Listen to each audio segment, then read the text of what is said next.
காசி மாநகரத்தை பிரம்மதத்தன் அப்படிங்கிற ராஜா ஆட்சி பண்ணிட்டு வந்தார். அவர் ஒவ்வொரு வருஷமும் ஒரு திருவிழா நடத்துறது வழக்கம். எல்லா தேசத்திலிருந்தும் எல்லா வகையான ஜனங்களும் அதில் வந்து கலந்துக்குவாங்க. ஒரு சமயம் அது மாதிரி விழா நடந்துக்கிட்டு இருந்தது. வைகுண்டத்திலேருந்து தேவலோகத்திலேருந்து நிறைய தேவகுமாரர்கள்லாம் காசி நகருக்கு அப்போது வந்திருந்தாங்க. அதில் முக்கியமாக ஒரு 4 தேவகுமாரர்கள், அந்த 4 பேரையும் சுற்றி ஏகப்பட்ட கூட்டம். அப்படி என்ன விசேஷம் அவங்கக்கிட்ட அப்படின்னா, மற்றவங்கள விட அவங்க முகம் அழகாக இருந்ததா அப்படி பார்த்தா அப்படியும் இல்லை. அவங்க அணிஞ்சிருந்த மலர் மாலைகள் தான் அதுக்கு காரணமாக. அந்த மலர்கள்லேருந்து அப்படி ஒரு அபூர்வமான நறுமணம். இதுக்கு முன்னாடி இப்படி ஒரு நறுமணத்தை அந்த ஊர் ஜனங்க அனுபவிச்சதே இல்லை. அதுதான் அந்த 4 பேரையும் சுற்றி கூட்டம். எல்லாரும் கேள்வி கேட்க ஆரம்பித்தாங்க.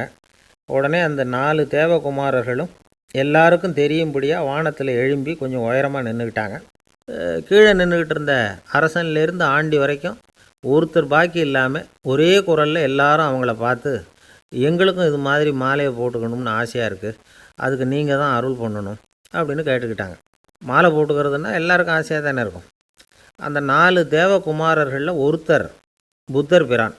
அவர் சொன்னார், பூலோகவாசிகளே, நான் சொல்கிறத கொஞ்சம் பொறுமையாக கேளுங்க. கக்காரு அப்படிங்கிற கற்பக விருஷத்தின் மலர்களால் தொடுக்கப்பட்டது இந்த மாலை. இதுக்கு நிறைய சக்தி உண்டு. எந்த காலமும் இது வாடாது, வாசனையும் குறையாது. ஆனால் இதை அணிந்து கொள்கிறதுக்கு சில தகுதிகள் தேவை அப்படின்னார். என்ன தகுதி அது சொல்லுங்களேன் அப்படின்னு ஏக காலத்தில் எல்லாரும் சத்தம் போட்டாங்க. தீய இயல்புகள் உள்ளவங்க, இழிந்த சிந்தனை, இழிந்த செயல் உள்ளவங்க இந்த மாலையை அணிய முடியாது அப்படின்னார். அவ்வளோதான். கூட்டத்தில் சத்தம் போட்டவங்கள்லாம் மெதுவாக அப்படி அடங்க ஆரம்பிச்சிட்டாங்க. இன்னொரு தேவகுமாரன் சொன்னார், அடுத்தவங்க பொருளை அபகரிக்காதவன், அடுத்தவங்களுக்கு கெடுதல் பண்ணக்கூடிய பொய் பேசாதவன், பேராசையினால் கெட்ட வழியில் பொருள் ஈட்ட நினைக்காதவன் இந்த மாலையை போட்டுக்கலாம் அப்படின்னார். கூட்டத்திலிருந்து யாரும் முன்னுக்கு வரல. ஒரே ஒரு ராஜகுரு மட்டும் கொஞ்சம் முன்னாடி வந்தார். பெரியவர், படித்தவர். அவர், எனக்கு தகுதி இருக்குது அந்த மாலையை போட்டுக்கிறதுக்கு அப்படின்னார். வேறு ஒன்றும் இல்லை, பொய் சொல்லியாவது அந்த மாலையை வாங்கிக்குவோமே அப்படின்னு முடிவு பண்ணிட்டார் அவர். அவ்வளோதான், மாலையை வாங்கிட்டார். அடுத்த தேவகுமாரன் பேசினார். யாருக்கு திடமான அறிவும் மனமும் இருக்குதோ, யாருக்கு நல்ல காரியங்களில் அசையாத ஈடுபாடு இருக்குதோ, நல்ல அரிய பொருள்களை தனியாக தான் மட்டும் அனுபவிக்க விரும்பாதவர் யாரோ அவர் முன்னாடி வந்து இந்த மாலையை வாங்கிக்கலாம் அப்படின்னார். அந்த தகுதியும் எனக்கு இருக்குன்னார் ராஜகுரு. மாலையை வாங்கி போட்டுக்கிட்டார். இன்னொரு ராஜகுமாரன் பேச ஆரம்பித்தார். அறநெறியில் செல்வம் சேர்க்கணும், ஆடம்பர பொருள்களுக்கு அடிமையாகக்கூடாது, வெற்றி அடைஞ்சாலும் கர்வம் வரக்கூடாது, அப்படிப்பட்டவங்க இந்த மாலையை போட்டுக்கலாம்னார். துணிஞ்சு பொய் சொல்லி அதையும் வாங்கி கழுத்தில் போட்டுக்கிட்டார் இந்த ராஜகுரு.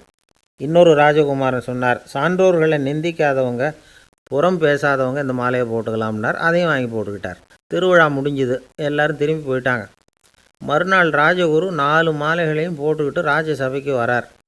வந்தவர் ரொம்ப அவஸ்தையோடு வர்றார். மாலையெல்லாம் வாடி போயிட்டுது, வாசனை எதுவும் கிடையாது. அது மட்டும் இல்லை, அவருக்கு கடுமையான தலைவலி வேறு வந்துட்டுது. துடிச்சு போயிட்டார். மாலையை கழட்டவும் முடியல. ஜனங்கள்லாம் அவரை பார்த்து சிரிக்க ஆரம்பிச்சிட்டாங்க. என்னத்துக்கு ஆசைப்படணும், ஏன் இப்படி கஷ்டப்படணும் அப்படின்னு. ராஜா பார்த்தார். மறுபடியும் விழாவுக்கு ஏற்பாடு பண்ணினார். தேவகுமாரர்கள்லாம் வந்தாங்க. ராஜகுரு வந்தார். மக்கள் முன்னிலையில் அவங்க காலில் விழுந்தார், மன்னிப்பு கேட்டுக்கிட்டார். இந்த மாலையை போட்டுக்கிற தகுதி எனக்கு இல்லை. தகுதி இல்லாத ஒருத்தன் தகாத தகுதியை பொய் மூலம் பெறணும்னு ஆசைப்படுறாங்களே, அவங்களுக்கெல்லாம் என்னுடைய தண்டனை ஒரு எச்சரிக்கையாக இருக்கட்டும்னார். அதுக்கப்புறம் தேவகுமாரர்கள் அவர் கழுத்தில் இருக்கிற மாலையை கழட்டினாங்களாம். அந்த மாலைகளும் பழையபடி மனம் கொடுக்க ஆரம்பிச்சுட்டு தான். இதுலேருந்து நாம் தெரிஞ்சுக்க வேண்டியது என்னென்னா, நமக்கு தகுதி இல்லாத ஒரு கௌரவம் நம்மக்கிட்ட தானாக வந்தால் கூட அதை வந்து தவிர்த்து விடுறது தான் நல்லது. அதுதான் புத்திசாலித்தனம். ஒருத்தர் வந்தார். சார், எங்கள் இலக்கிய மன்ற விழாவுக்கு நீங்கள் வந்து தலைமை தாங்கணும்னார். உடனே இவர் சொன்னார், பேச்சாளர், சார், இலக்கியத்தை பற்றி பேசுகிற தகுதி எனக்கு இல்லையே அப்படின்னார். உடனே அவர் கூப்பிட வந்தவர் சொன்னார், அந்த தகுதி உங்களுக்கு இல்லைங்கிறது எங்களுக்கும் தெரியும் சார், அதனால தான் உங்களை தலைமை தாங்க கூப்பிட்றேன் அப்படின்னார். அது சரி, தலைமைன்னா அதுக்கு இவர் என்ன தான் அர்த்தம் பண்ணுறாருன்னு தெரியல. ஒரு மனுஷனுக்கு 3 விதத்தில் கர்வம் உண்டாகிறதுக்கு வாய்ப்பு உண்டு. பணம், பதவி, புகழ். பணம் அதிகமாக வந்தால் கர்வம் வரலாம். பதவி பெருசாக வந்துட்டுதுன்னா கர்வம் வரலாம். புகழ் அதிகமாக போனாலும் கர்வம் வரலாம். இந்த 3 வகையான கர்வத்துக்கும் இடம் கொடுக்காமல் இருக்கிறாங்க பாருங்கள், அவங்க தான் சிறந்த மனிதர்கள். ஒரு பெரிய பொறுப்பில் இருக்கிறவங்களுக்கு கர்வம் வந்துடக்கூடாது. அப்படி வந்துட்டுதுன்னா அது எல்லாருக்கும் இடைஞ்சல். ஒரு ராஜா இருந்தார். அவர் ஒரு நாள் தன்னுடைய தலைநகரத்தை சுற்றி வந்துக்கிட்டு இருந்தார். ஒரு இடத்துல ஒரு அழகான நிலத்தை பார்த்தார்.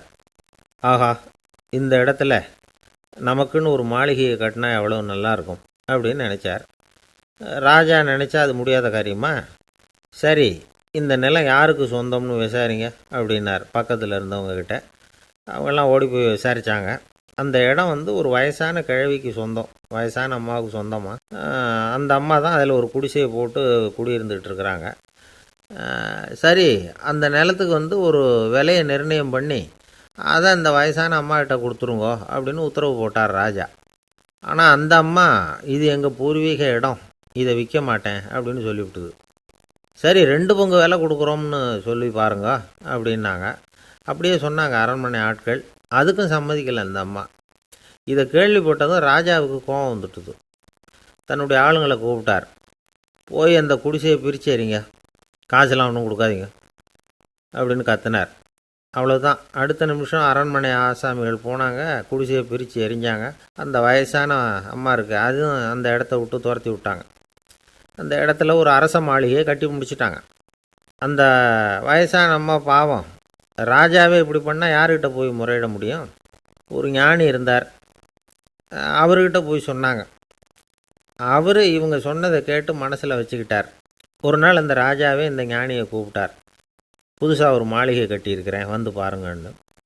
சரின்னு சொல்லி இந்த பெரியவர் ஒரு நாள் அந்த மாளிகைக்கு போனார். சும்மா போகல, ஒரு கழுதையையும் ஓட்டிகிட்டு போனார். கொஞ்சம் சாக்குகள், வெத்து சாக்கு, அதையும் எடுத்து கழுதை முதுகில் போட்டு கழுதையை ஓட்டிகிட்டு போகிறார். ராஜா பார்த்தார். அவருக்கு இது ஆச்சரியமாக இருந்தது.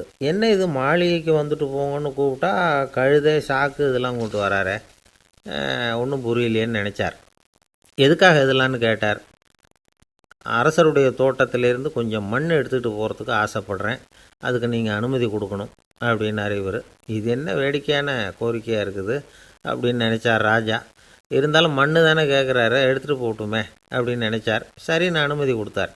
அந்த பெரியவர் தோட்டத்துக்கு போனார், மண்ணை வெட்டினார், சாக்கில் போட்டு நிரப்புனார். ராஜாவை கொஞ்சம் கிட்ட வாங்கன்னு கூப்பிட்டார். இந்த மண் மூட்டையை தூக்கி கழுதையோட முதுகில் வைக்கணும், கொஞ்சம் உதவி பண்ணுங்கன்னார். பண்ணுறேனே அப்படின்னு சொல்லி ராஜா கிட்ட போனார். மூட்டையை தூக்கி பார்க்குறாரு, முடியல, திணறி போட்டார். இப்போ அந்த ஞானி பேசினாராம். அரசே, இந்த ஒரு சாக்கு மண்ணையே உங்களால் தூக்க முடியல, அந்த கிழவிகிட்ட இருந்து அந்த அக்கிரமமாக அபகரித்த இந்த தோட்டம் பூராவையும் சுமக்கணும்னு ஆசைப்படுறீங்களே, அது உங்களால் முடியுமா அப்படின்னு கேட்டாராம். ராஜா யோசனை பண்ண ஆரம்பித்தார். தன்னுடைய செயலுக்காக வருத்தப்பட்டாராம். அந்த வயசான அம்மாவை உடனடியாக வரவழைச்சார். தாயே, தப்பு பண்ணிட்டேன், என்னை மன்னிச்சுக்குங்க, இன்னையிலேருந்து இந்த மாளிகையும் தோட்டமும் உங்களுக்கு தான் சொந்தம் அப்படின்னு சொல்லிவிட்டாராம். போகிறப்ப இந்த உலகத்திலேருந்து எண்ணத்தை எடுத்துகிட்டு போக போகிறோம், அதனால் ரொம்பவும் அலட்டிக்க வேண்டியதில்லை, கர்வப்பட வேண்டியதில்லை அப்படிங்கிறது ஒரு பெரிய உபதேசம்.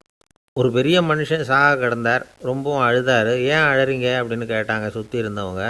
நான் சாகிறதுக்காக கவலைப்படலை, நான் நம்ம ஜனங்களுக்காக எவ்வளவோ காரியம்லாம் செஞ்சுக்கிட்டு வந்தேன்.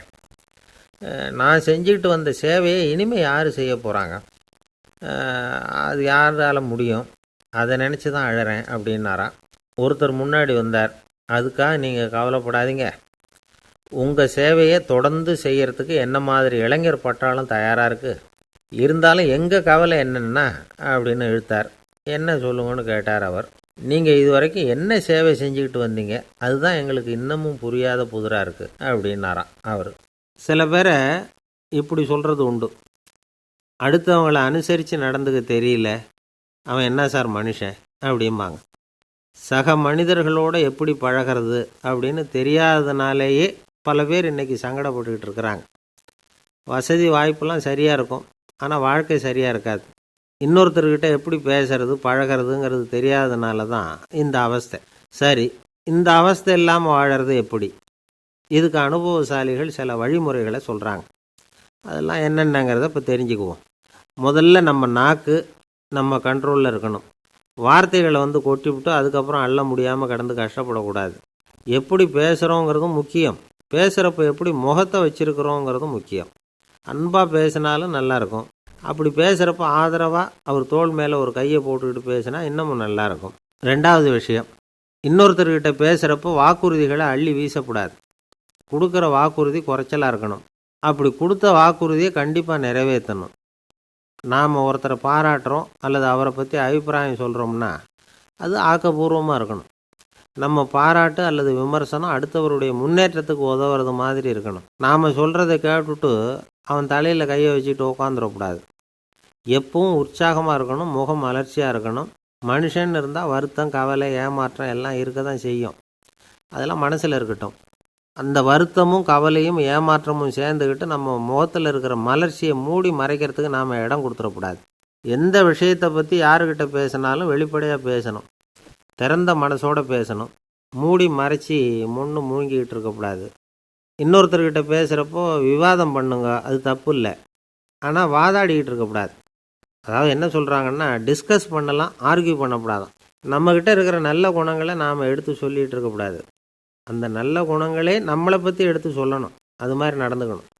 அதே மாதிரி அடுத்தவங்க கிட்ட உள்ள கெட்ட குணங்களை பற்றி அவசியம் இல்லாமல் நாம் பேச வேண்டியதில்லை. உங்களை பற்றி யாராவது தப்பாக பேசுகிறாங்களா, அப்படி அவங்க பேசுகிறதுல உண்மை இல்லையா அப்படின்னா அதை நீங்கள் பொருட்படுத்த வேண்டியதில்லை, விட்டுடலாம். அது தானாக போயிடும். ஒரு 4-5 பேரோட பேசிக்கிட்டு இருந்தீங்கன்னா எல்லாருக்கும் முக்கியத்துவம் கொடுங்க. யாரையும் அலட்சியப்படுத்தாதீங்க. தமாஷா பேசலாம். ஆனால் அவங்க தமாஷ் அடுத்தவங்களை கேலி பண்ணுறதா இருக்கக்கூடாது. நமக்கு கிடைக்க வேண்டியது கிடைக்கலையே அப்படிங்கிற தவிப்பு நம்மக்கிட்ட இருக்கக்கூடாது. அது தேவையில்லை. உங்கள் செயல்பாடுகள் தெளிவாக இருக்கட்டும். பாராட்டு தானாக அவங்கள தேடிட்டு வரும். இன்னொரு மனுஷனுடைய மனசில் கௌரவமான ஒரு இடத்த பிடிக்கணும்னா நாம் இந்த குணத்தையெல்லாம் நம்மக்கிட்ட வளர்த்துக்கணும். இதெல்லாம் அனுபவசாலிகள் சொல்லியிருக்கிற குறிப்புகள். இந்த குறிப்புகளை சரியாக புரிஞ்சுக்கணும். அது முக்கியம். தப்பாக புரிஞ்சுக்கிட்டா என்ன ஆகும் தெரியுமா? இதை கேளுங்க. ஒருத்தர் வந்தார். சார், அடுத்தவங்க தோள் மேலே கையை போட்டுக்கிட்டு அன்பாக பேசணும்னு சொன்னீங்க. அப்படி தான் பேசினேன். அவர் முதுகை கூட தட்டி கொடுத்தேன். என் வேலை போயிட்டுது சார், வீட்டுக்கு அனுப்பிச்சிட்டாங்க அப்படின்னார். யாருக்கிட்ட அப்படி பேசுனீங்கன்னு கேட்டோம். என் முதலாளிகிட்ட சார் அப்படிங்கிறார் ரொம்ப சோகமாக. நம்பிக்கை இல்லைன்னா இந்த உலகத்தில் நாம் நடமாடவே முடியாது. அவநம்பிக்கையோடு இருந்துக்கிட்டு இருந்தால் என்றைக்கும் அவஸ்தை தான். நாம் நம்புறது நடக்குதோ இல்லையோ அது வேறு விஷயம். ஆனால் எதையும் நம்பி தான் நாம் அடி வைக்க வேண்டியிருக்கு. வேறு ஒன்றும் வேணாம். ஒரு லாட்ரி சீட்டு வாங்குகிறோம். அது எங்கே நமக்கு விழப்போகுது அப்படிங்கிற அவநம்பிக்கையோடவா வாங்குகிறோம்? பரிசு நமக்கு தான் அப்படிங்கிற நம்பிக்கை உள்ளூர இருக்கிறதுனால தான் அதை வாங்குகிறோம். இருந்தாலும் முடிவு வேறு மாதிரி ஆகிடுது. அதுக்காக மனசு சோர்ந்து போகிறதில்ல. அடுத்த மாதமும் சீட்டு வாங்குகிறோம். இந்த நம்பிக்கை தான் மனித வாழ்க்கைக்கு ஆதாரம். ஒரு கடையில் போய் டீ சாப்பிட்றீங்க. அந்த டீ நல்ல டீ தானா, அதில் விஷம் கலந்துருக்குமா அப்படிங்கிற சந்தேகம் வந்துட்டுதுன்னு வச்சுங்க. அதுக்கப்புறம் அதை எப்படி நீங்கள் சாப்பிட முடியும்? நம்பி தான் சாப்பிட்ணும். ரயில் ஒழுங்காக போய் சேருங்கிற நம்பிக்கை இருக்கிறதுனால தான் அதில் ஏறி உட்காடுறோம். லெட்டர் ஒழுங்காக போய் சேருங்கிற நம்பிக்கை இருக்கிறதுனால தான் பெட்டியில் போடுறோம். சரி, நம்ம கதையெல்லாம் நம்மளோட இருக்கட்டும். மனித நம்பிக்கை எந்த அளவுக்கு உறுதியாகவும் அறிவுபூர்வமாகவும் இருக்கணுங்கிறதுக்கு அலெக்சாண்டர் வாழ்க்கையில் நடந்த ஒரு சம்பவத்தை உதாரணமாக சொல்லலாம். இந்த உலகத்தையே ஜெயிக்கணும்னு புறப்பட்டார் அலெக்சாண்டர். ஒரு கட்டத்தில் அவர் சிட்னஸ் நதி கரைக்கு சேர்ந்தார். அந்த சமயத்தில் அவருக்கு கடுமையான நோய் வந்துட்டுது. அவர் கூடவே வந்திருந்த கிரேக்க வைத்தியர்கள் என்னென்னமோ முயற்சியெல்லாம் பண்ணி பார்த்தாங்க. இருந்தாலும் அலெக்சாண்டருக்கு வந்திருக்கிறது என்ன நோய்ங்கிறத அவங்களால கண்டுபிடிக்க முடியல. ஏன்னா அந்த பகுதியில் உள்ளவங்களுக்கு மட்டுமே அதிகமாக வரக்கூடிய ஒரு வினோதமான நோயாக இருந்தது அது. ஆனால் அவர் இருக்கிற இடம் எதிரியோட இடம், பாரசீக மன்னனோட ஆளுகைக்கு உட்பட்ட இடம். என்ன பண்ணுறது அப்படின்னு எல்லாரும் யோசனை பண்ணாங்க. பாரசீக மன்னனோட அரண்மனையில் இருக்கிற வைத்தியர் வந்தால் இந்த நோயை குணப்படுத்தி விடுவார் அப்படின்னு சொன்னாங்க. இருந்தாலும் எதிரியோட நாட்டில் இருக்கிற வைத்தியரை கூப்பிட்டு எப்படி நம்பி வைத்தியம் பார்க்க சொல்கிறது அப்படின்னு சொல்லி எல்லோரும் தயங்கினாங்க. ஆனால் அலெக்சாண்டர் தயங்கலை. பரவாயில்ல, அழைச்சிட்டு வாங்கன்னு விட்டார். உடனே அவரை போய் அழைச்சிட்டு வந்துட்டாங்க. அவர் வந்தார். அலெக்சாண்டர் உடம்பை பரிசோதனை பண்ணி பார்த்தார். சரி, இதை குணப்படுத்தி விடலாம், பயப்பட வேண்டியதில்லை. ஆனால் இதுக்கு ஒரு மூலிகை ரசம் தயார் பண்ணி கொடுக்கணும். நான் போய் அதை தயார் பண்ணிவிட்டு 2 நாளில் திரும்பி வந்துடுறேன் அப்படின்னு சொல்லிவிட்டு போனார் அந்த வைத்தியர். அதே மாதிரி 2 நாளில் திரும்பி வந்தார் மூலிகை ரசத்தோடு. இதுக்கு இடையில் அலெக்சாண்டரோட தளபதிகளில் ஒருத்தர் ரகசியமாக ஒரு எச்சரிக்கை கடிதம் கொடுத்து அனுப்பியிருக்கிறான். அதை வாங்கி என்ன விஷயம்னு பார்த்தார். இப்போ உங்ககிட்ட வந்திருக்கிற எதிரி நாட்டு வைத்தியரை நம்பாதீங்கோ, அவன் கொண்டுகிட்டு வந்திருக்கிற மூலிகை ரசத்தில் விஷம் கலந்துருக்குது அப்படின்னு அதில் எழுதியிருக்கு. அதை பார்த்தார் அலெக்சாண்டர். இருந்தாலும் கொஞ்சம் கூட அலட்டிக்கலை. வைத்தியர் கொடுத்த மருந்தை வாங்கி கடகடன்னு குடிச்சுட்டு அதுக்கப்புறம் அந்த கடிதத்தில் இருந்த விஷயத்தை அந்த வைத்தியர்கிட்ட சொன்னார். வைத்தியர் திகைச்சு போயிட்டார். தன் மேலே அலெக்சாண்டர் வச்சுருக்கிற நம்பிக்கையை பார்த்து அவருக்கு ரொம்ப வியப்பு. வைத்தியர் உண்மையிலேயே நல்ல மருந்து தான் கொண்டுகிட்டு வந்து கொடுத்துருக்கிறார், அதில் விஷம்லாம் எதுவும் கலக்கலை. அதுக்கப்புறம் அலெக்சாண்டர் அந்த வைத்தியரை பார்த்து சொன்னாராம், நம்பிக்கைங்கிற அச்சாணியை ஆதாரமாக வச்சுக்கிட்டு தான் இந்த உலகம் சுற்றிக்கிட்டு இருக்குது. எனக்கு எதிரியாக இருந்தாலும் பாரசீக மன்னர் ரொம்ப பெரியவர். அப்பேற்பட்ட மன்னருடைய அரண்மனை வைத்தியர் தொழில் நேர்மை இல்லாதவராக இருக்க மாட்டார். அப்படி இருந்தால் அவரை அரண்மனை வைத்தியராக வச்சிருக்கவே மாட்டாங்க அப்படின்னு நம்பினேன். என்னுடைய நம்பிக்கை வீண் போகலை அப்படின்னாராம். இதுதான் மானுட நம்பிக்கைங்கிறது. இந்த காலத்துலேயும் இது மாதிரி இந்த மானுட நம்பிக்கையை ரொம்பவும் சாமர்த்தியமாக கையாளுகிற கெட்டிக்காரங்க சில பேர் இருக்கிறாங்க. இந்த காலத்து குரு, அவருக்கு ஒரு சிஷ்யன். குரு முன்னாடி அந்த சிஷ்யன் ரொம்ப பணிவாக நின்று, குருவே, உங்கள் கையால் விஷத்தை கொடுத்தாலும் அதை வாங்கி மடமடன்னு குடிச்சிருவேன் அப்படின்னா. உன்னுடைய குரு பக்தியை மெச்சினேன் அப்படின்னார் குரு. அதுக்கு அந்த சிஷ்யன், அப்படி இல்லை குருவே, உங்ககிட்ட சிஷ்யனாக இருக்கிறத விட உங்கள் கையால் விஷத்தை வாங்கி குடிச்சு விட்றது ரொம்ப நல்லது, அதனால தான் அப்படி சொன்னேன் அப்படின்னா. ஒரு குரு, இளம் சீடர்கள் எதிரில் உட்காந்துருக்கிறாங்க. குரு பாடம் நடத்திக்கிட்டு இருக்கிறார். சீடர்களுக்கு ஒரு ஆசை, அதாவது ஒரு முக்கியமான மந்திரத்தை நம்ம குருநாதர்கிட்ட இருந்து கற்றுக்கணும் அப்படிங்கிறது அவங்க ஆசை. அது என்ன மந்திரம்னா, இறந்தவரை உயிர்ப்பிக்கக்கூடிய புனித மந்திரம், அதாவது செத்தவங்களுக்கு மீண்டும் உயிர் உண்டாக்குகிற மந்திரம். குருவே, தயவு பண்ணி அந்த மந்திரத்தை எங்களுக்கு உபதேசிக்கணும் அப்படின்னு கேட்டாங்க. அது ரொம்ப ஆபத்தானது, அது என்னத்துக்கு உங்களுக்கு வேண்டாமேன்னாராம் குரு. எங்களுடைய நம்பிக்கை உறுதிப்படுறதுக்காகத்தான் கேட்குறோம், வேற ஒன்றும் இல்லை அப்படின்னாங்களாம் சீடர்கள். பக்குவப்படாத அறிவுங்கிறது ரொம்ப ஆபத்தானது அப்படின்னாராம் குரு. இது சீடர்களுக்கு புரியல. அது எப்படிங்க பக்குவப்படாத அறிவு ஆபத்தானதுன்னு சொல்கிறீங்க, அப்படின்னா என்ன அப்படின்னு கேட்டிருக்காங்க சீடர்கள். குரு அதுக்கு விளக்கம் கொடுத்தாராம். அந்த மந்திரத்தை எப்போ பயன்படுத்தணுங்கிறது முக்கியம். அதை அறியக்கூடிய ஞானம் ஏற்படுகிற வரைக்கும் அதை தெரிஞ்சுக்காமல் இருக்கிறது தான் நல்லது, இல்லைன்னா ஆபத்துன்னாராம். ஆனால் அந்த சீடர்கள் அதை கேட்குற மாதிரி இல்லை, ரொம்ப பிடிவாதம் பண்ண ஆரம்பிச்சிட்டாங்க. சரி வாங்க சொல்கிறேன்னார் குரு. எல்லோரும் வந்தாங்க. அந்த புனித மந்திரத்தை அவங்களுக்கு ரகசியமாக உபதேசம் பண்ணார். உபதேசம் பண்ணிவிட்டு அவங்களுக்கு எச்சரிக்கையும் கொடுத்தார். இந்த மந்திரத்தை நல்லா ஆராய்ச்சி பார்த்ததுக்கு அப்புறம்தான் உச்சரிக்கணும், அவசரப்பட்டு எதுவும் செஞ்சிடக்கூடாது அப்படின்னு ஒரு தடவைக்கு பல தடவை எச்சரிக்கை கொடுத்தார். சரின்னு சொல்லிவிட்டு அவங்கெல்லாம் மந்திரத்தை கற்றுக்கிட்டு எழுந்திரிச்சு போயிட்டாங்க. ஒரு நாள் அந்த சீடர்கள் எல்லாம் மணற்பாங்கான இடத்துல அப்படியே நடந்து போயிட்டுருக்கிறாங்க. ஒரு பாலைவன பகுதி மாதிரி ஒரு இடம். அங்கே ஒரு இடத்துல எலும்புகள் குவியலாக கிடந்தது. உடனே இந்த சீடர்கள் முன்ன பின்ன யோசிக்காமல், தியானமும் பண்ணாமல், அந்த மந்திரத்தோட பயனை சோதித்து பார்க்கணும் அப்படின்னு நினச்சிக்கிட்டு அந்த மந்திரத்தை உச்சரிக்க ஆரம்பிச்சிட்டாங்க. அவ்வளோதான். உடனே என்னாச்சு தெரியுமா, அந்த எலும்புகள் எல்லாம் ஓநாய்களாக மாறி அவங்கள துரத்த ஆரம்பிச்சுட்டுது. சீடர்கள் எல்லாம் தலைதெறிக்க ஓட ஆரம்பிச்சிட்டாங்க. ஓநாய்களும் விடலை, அவங்கள துரத்தி பிடிச்சி கடித்து கொதற ஆரம்பிச்சுட்டுது. அப்போ தான் அந்த சீடர்களுக்கு குரு சொன்ன அறிவுரையோட அர்த்தம் புரிஞ்சுது. பக்குவப்படாத அறிவு ஆபத்தானது அப்படிங்கிறது. அதனால் இதிலேருந்து நாம் தெரிஞ்சுக்க வேண்டியது என்னென்னா, நாம் நம்ம அறிவை வளர்த்துக்கிட்டால் மட்டும் போதாது, அந்த அறிவை எப்போ எப்படி பயன்படுத்தணும் அப்படிங்கிற பக்குவமும் நமக்கு வரணும். அப்போ தான் வாழ்க்கை நல்லபடியாக அமையும், இல்லைன்னா இடைஞ்சல் தான். இந்த காலத்தில் சில சின்ன பிள்ளைங்களுக்கே அறிவு ரொம்ப பக்குவப்பட்டிருக்குங்கிறத உணர முடியுது. ஒரு சின்ன பையன் பள்ளிக்கூடத்தில் மார்க் லிஸ்ட்டு கொடுத்தாங்க, வாங்கிக்கிட்டு அவசரமாக வீட்டுக்கு ஓடினான். எதிரில் வந்த ஒருத்தர் கேட்டார், என்ன அவசரம், ஏன் இப்படி வேகமாக ஓடுறேன்னார். எங்கள் அம்மாக்கிட்ட அடி வாங்கணும், அதுக்காக தான் ஓடுறேன்னா. அடி வாங்கிறதுக்காக இவ்வளவு அவசரம்னார் அவர். அப்படி இல்லைங்க, நான் போகிறதுக்குள்ளே எங்கள் அப்பா வீட்டுக்கு வந்துட்டாருன்னா அவர்கிட்ட அடி வாங்க வேண்டியிருக்கும், அதை அவாய்ட் பண்ணுறதுக்காக இப்படி ஓடுறேன் அப்படின்னு நானா அந்த பையன். எனக்கு இது மட்டும்தான் சார் தெரியும், இதை தவிர வேறு எதுவும் தெரியாது அப்படின்னு சொல்லிக்கிட்டே காலம் தள்ளுறவங்க ரொம்ப பேர். அவங்கெல்லாம் கஷ்டப்பட வேண்டியிருக்கும். ஒருத்தர் தன்னுடைய தொழிலில் ரொம்ப கெட்டிக்காரராக இருக்கலாம். அதுக்காக எப்பவும் அதே ஞாபகத்தில் இருந்துக்கிட்டு உலகியல் அறிவு இல்லாமல் இருந்துடக்கூடாது. அது ஆபத்து. இதுக்காக நம்ம தாத்தா பாட்டிலாம் ஒரு கதை சொல்லுவாங்களே, கேள்விப்பட்டிருக்கீங்களா? ஒரு சமயம் ஒரு 4 பேர் சேர்ந்து வெளியூருக்கு பிரயாணம் போனாங்களாம். அந்த 4 பேர் எப்படி தெரியுமா? ஒருத்தர் வேதாந்தி, இன்னொருத்தர் சங்கீத வித்வான், 3வது ஆள் வைத்தியர், 4வது ஆள் ஜோசியர். இவங்க 4 பேரும் நண்பர்கள். அதனால் சேர்ந்து புறப்பட்டாங்க. வழியில் ஒரு ஊரில் தங்கினாங்க. இருட்டி போச்சு. அதனால் இன்றைக்கி ராத்திரி இங்கேயே தங்கி இருந்துட்டு நாளைக்கு புறப்படலாம் அப்படின்னு தீர்மானம் பண்ணாங்க. சாப்பாட்டுக்கு என்ன பண்ணுறது? அங்கேயே கடத்தெருவுக்கு போய் சாமான்லாம் வாங்கியாந்து சமைச்சு சாப்பிட்லாம்னு முடிவு பண்ணாங்க. 4 பேர் இருக்கிறதுனால ஆளுக்கு ஒரு காரியமாக செய்யலாம் அப்படின்னு வேலையை பிரிச்சுக்கிட்டாங்க. வைத்தியர் கரிகாய் வாங்க போனார். வேதாந்தி எண்ணெய் வாங்க போனார். ஜோசியர் பலசரக்கு வாங்க போனார். சங்கீத வித்வானுக்கு சமைக்கிற வேலை. எல்லாம் சரி.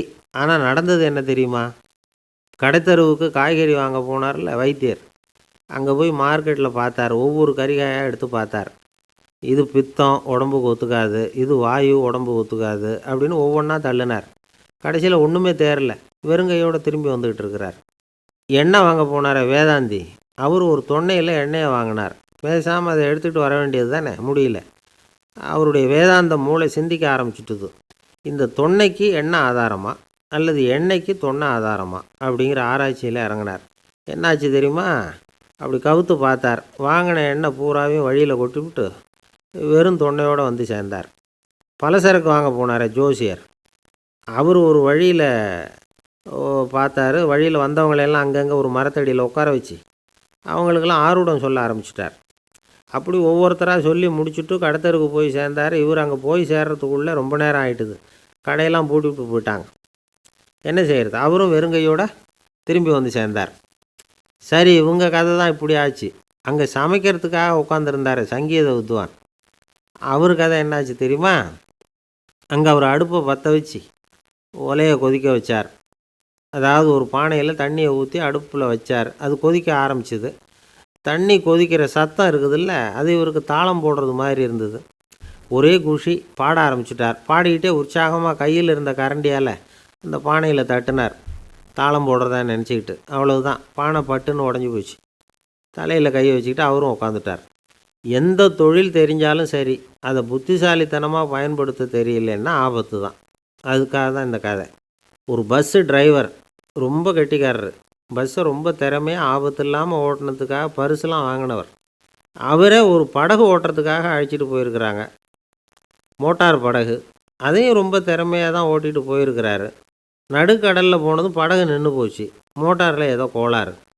என்ன செய்யலாம் அப்படின்னு அந்த டிரைவரை கேட்டிருக்கிறாங்க படகுல இருந்தவங்கெல்லாம். அப்போ அவர் சொன்னாராம், கவலைப்படாதீங்க, ஒன்றும் பிரச்சனை இல்லை, எல்லோரும் கொஞ்சம் கீழே இறங்கி பின்னாடி தள்ளுங்க, மோட்டார் ஸ்டார்ட் ஆகிடும் அப்படின்னாராம். ஒரு அரசனும் அமைச்சரும் ஒரு நாள் ரொம்ப சாவகாசமாக பேசிக்கிட்டு இருந்தாங்களாம். அரசன் அமைச்சரை பார்த்து ஒரு கேள்வி கேட்டிருக்கார். ஏங்க அமைச்சரே, ஆசை இல்லாத ஒரு மனுஷனால் இருக்க முடியுமா அப்படின்னு. ஏன் முடியாது? துறவி அப்படிங்கிறவங்கெல்லாம் அப்படிப்பட்டவங்க தானே அப்படின்னாராம் அமைச்சர். அவங்கெல்லாம் உண்மையிலேயே ஆசையை விட்டவங்க தானா அப்படின்னு கேட்டாராம் ராஜா. அப்படி தான் இருக்கணும் அப்படின்னாராம் அமைச்சர். அப்படின்னா ஆசையே இல்லாத ஒரு உண்மையான துறவியை நான் பார்க்கணுமேன்னார். அது என்ன பிரமாதம், அதுக்கு நான் ஏற்பாடு பண்ணுறேன் அப்படின்னு விட்டார் இவர். சொல்லிவிட்டு உடனே புறப்பட்டு போனார். அங்கே தேடினார். அப்புறம் தான் அவருக்கு புரிஞ்சுது உண்மை துறவியை கண்டுபிடிக்கிறது எவ்வளவு கஷ்டமான காரியம்னு. இருந்தாலும் ராஜா கிட்ட சொல்லியாச்சே, உண்மை துறவியை காட்டுறேன்னு. இப்போ என்ன பண்ணுறது? ராஜா கிட்ட சொன்னபடி நடக்கலைன்னா அவருக்கு கோபம் வந்துடும். அமைச்சர் ஒரு யோசனை பண்ணார். அவருக்கு ஒரு வழி தெரிஞ்சுது. அதுதான் சரின்னு முடிவு பண்ணார். அதாவது அந்த ஊரில் அவருக்கு தெரிஞ்ச நாடக நடிகர் ஒருத்தர் இருக்கிறார், நல்லா நடிப்பார்.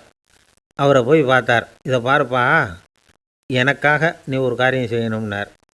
என்னன்னு கேட்டார் அவர். நீ ஒரு துறவி மாதிரி கொஞ்சம் நேரத்துக்கு நடிக்கணும். ராஜா உன்னை பார்த்துட்டு போகிற வரைக்கும் நடி, அது போதும். அதுக்காக உனக்கு 10,000 ரூபா தரேன் அப்படின்னார். அவர் எந்த காலத்தில் இவ்வளவு பணத்தை மொத்தமாக பார்த்துருக்கார். அதனால் உடனே சரின்னு ஒத்துக்கிட்டார். அமைச்சர் அரண்மனைக்கு திரும்பி வந்தார். என்ன அமைச்சரே, இன்னுமா ஒரு உண்மையான துறவி கிடைக்கலன்னார். உண்மையான துறவி ஒருத்தரை இப்போ தான் கொஞ்ச நேரத்துக்கு முன்னாடி பார்த்து பேசிவிட்டு வர்றேன். அவர் நம்ம ஊருக்கு வெளியில் குளத்தங்கரையில் உள்ள ஒரு ஆலமரத்துக்கு அடியில் உட்காந்துருக்கிறார் அப்படின்னார் இவர். அப்படின்னா உடனே புறப்படுங்க அப்படின்னார் ராஜா. பரிவாரங்களோடு புறப்பட்டார். அங்கே அந்த மரத்தடியில் அந்த ஆள் வேஷம் போட்டுக்கிட்டு துறவி மாதிரி உட்காந்துருக்கிறான். ராஜா நேராக போனார். அந்த துறவி காலில் பொத்துன்னு விழுந்து வணங்கினார். உடனே ராணி அவர் காலில் விழுந்தாங்க. அடுத்தபடியாக அமைச்சர் விழுந்தார். அவருக்கு தெரியும் இது நம்ம ஆள் தான்னு. இருந்தாலும் என்ன பண்ணுறது, நேரம். அப்புறம் பரிவாரங்கள்லாம் துறவி காலில் விழுந்து ஆசீர்வாதம் வாங்கிட்டாங்க. ராஜா அப்புறமா தங்கத்தட்டில் பொன்னையும் பொருளையும் வச்சு அந்த துறவிக்கிட்ட ரொம்ப பணிவாக நீட்டுறார். தாங்கள் தயவு பண்ணி இதை ஏற்றுக்கணும் அப்படின்னு வேண்டிக்கிட்டார். அந்த துறவி பற்றில்லாமல் அதை பார்த்தார். எல்லாத்தையும் திறந்துவிட்ட எனக்கு இதெல்லாம் எதுக்காக அப்படின்னு சொல்லி அதை மறுத்துட்டாராம். ஆஹா, உண்மையான துறவியை பார்த்துட்டோம் அப்படிங்கிற ஆனந்தம் அரசருக்கு. ரொம்ப நிம்மதியாக திருப்தியாக திரும்பி வந்தார் அரண்மனைக்கு. அதுக்கப்புறம் அமைச்சர் யாருக்கும் தெரியாமல் அந்த துறவிகிட்ட ஓடினார். சொன்ன பிரகாரம் பணத்தை நீட்டினார். இந்தப்பா, நான் உங்ககிட்ட சொன்னபடி 10,000 ரூபா பணம் எடுத்துக்கோ அப்படின்னார். அந்த ஆள் ராஜா கிட்ட சொன்னது மாதிரியே எல்லாத்தையும் திறந்துவிட்ட எனக்கு இதெல்லாம் எதுக்காக வேணாம் அப்படின்னு விட்டாராம். நடித்த வரைக்கும் போதும்ப்பா, இனிமேல் இந்த நாடக வசனம்லாம் வேணாம், வேஷத்தை கலைச்சிரு, பணத்தை வாங்கிக்கோன்னார். இல்லைங்க, இது வேஷம் இல்லை, இது வசனமும் இல்லை, இது உண்மை. கொஞ்ச நேரம் துறவி மாதிரி நடித்ததுக்கே இந்த தேசத்து ராஜா, ராணி, அமைச்சர், பரிவாரங்கள் எல்லாம் என் காலில் விழுந்து வணங்குறாங்க. அப்படின்னா உண்மையான துறவியாக இருக்கிறது எவ்வளவு பெருமையான விஷயம். நான் உண்மையான துறவியாக ஆக போகிறேன், அப்படி முடிவும் பண்ணிட்டேன் அப்படின்னார் அந்த நடிகர். வேஷம் கூட எப்படிப்பட்ட விளைவுகளை உண்டு பண்ணுது பார்த்தீங்களா. நம்மால் ஒருத்தன் ரொம்ப வசதியாக தான் இருந்தான். ஒரு நாள் அவன் சொத்து பூரா திருட்டு போட்டுது. அதுக்கப்புறம் இவன் துறவி மாதிரி ஆகிட்டான். ஊர் ஊராக சுற்றினான். ஒரு குருநாதரை தேடி கண்டுபிடிச்சான். அவர்கிட்ட சீடனாக சேர்ந்துக்கிட்டான். அவனை பார்த்து ஒருத்தர் கேட்டார், நீ உண்மையான சீடன் தானான்னு. இல்லைங்க, சீடன் மாதிரி நடிச்சுக்கிட்டு இருக்கிறேன் அப்படின்னா. அது குரு துரோகம் இல்லையா அப்படின்னு கேட்டார் அவர். இல்லைங்க, நான் பண்ணது குரு துரோகம் இல்லை, என் குரு பண்ணது தான் துரோகம். என்னுடைய பணத்தை கொள்ளையடித்தது இவர் தான். அதை எங்கே வச்சுருக்காருன்னு கண்டுபிடிக்கிறதுக்காக தான் இவர்கிட்ட வந்து சீடனாக சேர்ந்துருக்கிறேன் அப்படின்னா. என்னுடைய நண்பர் ஒருத்தர் ஆழ்ந்த சிந்தனையில் இருந்தார். என்ன யோசனை பண்ணுறீங்கன்னு கேட்டேன். தலைவர் ஆகணும்னு பார்க்குறேன், அதுதான் என்ன வழின்னு யோசிச்சுக்கிட்டு இருக்கேன்னார். நான் கூட அது மாதிரி யோசித்து பார்த்தேன். அதுக்கப்புறம் அந்த யோசனையை கை விட்டுட்டேன் அப்படின்னோம். ஏன்னு கேட்டார். அதுக்கான தகுதிகள் நமக்கு இல்லைங்கிறது புரியுது. அது நமக்கு புரியறத விட நம்ம விட மற்றவங்களுக்கு நல்லா புரிஞ்சு போச்சு. அதனால் பேசாமல் கம்முன்னு இருந்துடுறது தான் நல்லது அப்படின்னோம். தலைவர் ஆகிறதுக்கு தகுதிகள் வேறு உண்டோ அப்படின்னு கேட்டார். அவர் யதார்த்தமாக தான் கேட்குறார். நாங்கள் உடனே எங்ககிட்ட இருந்த ஒரு புஸ்தகத்தை எடுத்து அவர்கிட்ட கொடுத்தோம். படித்து பாருங்கன்னு. தலைவர் ஆகிறதுக்கு என்ன வழி அப்படிங்கிறத பற்றி அதில் போட்டிருக்கிறாங்க. முதல் வழி என்ன தெரியுமா? ஒரு 4 பேர் முன்னாடி, இல்லைன்னா ஒரு கூட்டத்துக்கு முன்னாடி நீங்கள் பேச போகிறீங்க. அப்போ எப்படி ஆரம்பிக்கணும்னா, உண்மையான புகழ்ச்சி, நேர்மையான பாராட்டு, இதோடு ஆரம்பிக்கணும். எடுத்ததுமே அது சரியில்லை, இது சரியில்லைன்னு பேசிகிட்டு இருக்கக்கூடாது. மக்களை பார்த்து நீங்கள் தான் தப்பு பண்ணிவிட்டீங்க அப்படின்னு நேரடியாக சொல்லக்கூடாது. தவறு இருந்தாலும் அதை மறைமுகமாக ஏதாவது கதை சொல்லி அதிலிருந்து அவங்க புரிஞ்சுக்கிற மாதிரி செய்யணும். அடுத்தவங்க பண்ண தப்பு என்னன்னு அலசறதுக்கு முன்னாடி நீங்கள் பண்ணின தப்பு என்னங்கிறத பற்றியே பேசுங்க. எதுக்கும் நேரடியாக உத்தரவு போட்டுக்கிட்டு இருக்கக்கூடாது. இதை நீங்கள் செய்யணும் அப்படின்னு சொல்கிறதுக்கு பதிலாக நீங்கள் இப்படி செஞ்சால் எப்படி இருக்கும் அப்படின்னு கேள்வி மாதிரி கேட்கணுமா. இப்படி கேட்டால் அது உத்தரவு மாதிரி தெரியாதான். அடுத்தவங்க மரியாதையை காப்பாற்றுறது மாதிரி பேசணுமா. உங்கள் பேச்சு இன்னொருத்தரை அவமானப்படுத்துறது மாதிரி இருக்கக்கூடாதான்.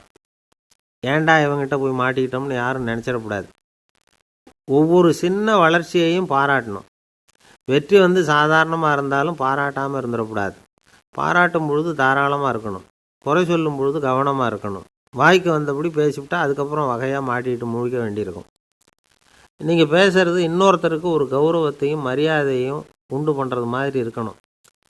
நீங்கள் பேசுகிறது அடுத்தவங்களுக்கு இருக்கிற கொஞ்ச நெஞ்ச மரியாதையும் எடுத்து விடுறது மாதிரி இருக்கக்கூடாது. உங்கள் பேச்சை கேட்டால் கேட்குறவங்களுக்கு ஒரு ஊக்கம் வரணும், உற்சாகம் வரணும். தவறு எதுவாக இருந்தாலும் அதை சுலபமாக திருத்திக்கலாம், சரி பண்ணிக்கலாங்கிறது மாதிரி இருக்கணும் உங்கள் பேச்சு. அடுத்தவங்களை சந்தோஷப்படுத்துங்க. உங்கள் யோசனையை கேட்டு நடந்துக்கிறதுனால அந்த சந்தோஷம் அவங்களுக்கு கிடைக்கணும். இந்த தகுதியெல்லாம் உங்ககிட்ட இருந்தால் நீங்கள் ஒரு சிறந்த தலைவராகலாம் அப்படின்னு அந்த புஸ்தகத்தில் போட்டிருக்கு. இந்த காலத்தில் வந்து தலைவர் ஆகிறதுக்கு வேறு சில தகுதிகள்லாம் கூட தேவைப்படுது. ஒரு புள்ள வந்து தன்னுடைய அப்பா கிட்ட, அப்பா உன்ன மாதிரியே நானும் அரசியலில் சேரணும், தலைவர் ஆகணும்னு ஆசைப்படுறேன், இன்னையிலேருந்து எனக்கு அரசியல் பாடம் கற்றுக் கொடு அப்படின்னு கேட்டிருக்கான். அவரும் சரின்னு சொல்லிவிட்டு ஒரு பெரிய ஏணியை எடுத்துகிட்டு வந்தாராம். ஒரு செவுத்தில் சாத்தினார். இந்த ஏணியில் ஏறி உயர போய் அங்கே பரன் மேலே இருக்கிற ஒரு புத்தகத்தை எடுத்துகிட்டு வாடான் இருக்கார் மகனை பார்த்து. அப்பா ஏணி ரொம்ப உயரமாக இருக்குது, நீ ஜாக்கிரதையாக இதை பிடிச்சிக்கோ, நான் ஏறி போகிறேன் அப்படின்னு நான் பையன். பயப்படாத, நான் பார்த்துக்கிறேன்னார் அப்பா. பையன் ஏணியில் ஏறினா உச்சிக்கு போனதும் அப்பா கையை எடுத்துட்டார். ஏணி அப்படியே சரிஞ்சுட்டுது. பையன் பொத்துன்னு கீழே விழுந்துட்டான். இடுப்பு பிடிச்சிக்கிட்டே எழுந்திரிச்சான்.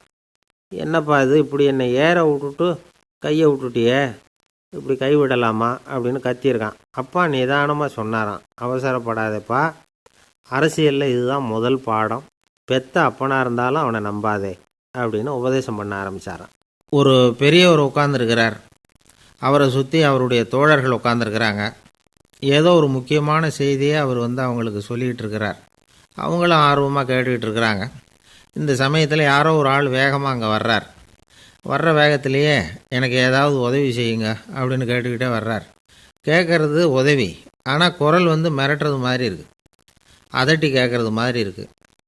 இதை கேட்டதும் அந்த பெரியவர் ஆத்திரப்படலை, ஆனால் அவரை சுற்றி இருந்தவங்க ஆத்திரப்பட்டாங்க. இதை பெரியவர் கவனித்தார். கொஞ்சம் அமைதியாக இருங்கன்னார். வந்தவரை கூப்பிட்டார். அவருக்கு சில பொருள்களை கொடுத்தார். என்னங்க இப்போ உங்களுக்கு மகிழ்ச்சி தானே அப்படின்னார்.